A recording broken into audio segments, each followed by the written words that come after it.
In the Amazon, villages lay hidden deep in the jungle, reachable only by days of travel through unpredictable waters. Leo and Jesse Hollowell arrived in Brazil in 1921.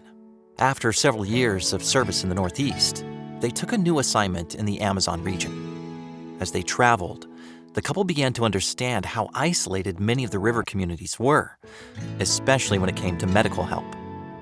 So, in 1930, they built a boat and called it the Luzero, which means light bearer. It wasn't large. It wasn't fancy. It carried medical supplies, simple instruments, Bibles, and 2 missionaries willing to live on the river.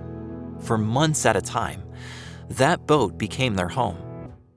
They slept in hammocks and endured the heat, insects, and sudden storms. When the Luzero rounded a bend before a village, word spread quickly, and people gathered at the shoreline. Malaria was common. Infections and tropical diseases were widespread. Jessie, a trained nurse, treated patients and delivered hundreds of babies during her years of service. Leo navigated dangerous stretches of river and organized the growing work. River communities came to rely on them.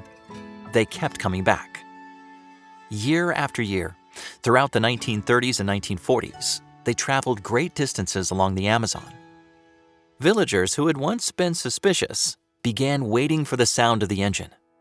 Children who had been treated grew up remembering the boat that brought hope.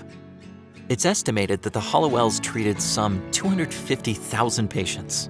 Their mission became a life of compassion, carried along by the current. The Hollowells chose to say, "I will go," and in the future, others would join them. As the work grew, more boats were built, each one carrying medical care and the message of hope to new communities. Today, Luzero boats are still traveling the rivers of northern Brazil, continuing the same kind of medical missionary work that began with one small vessel. The Hollowells are gone, but the mission they started is still growing.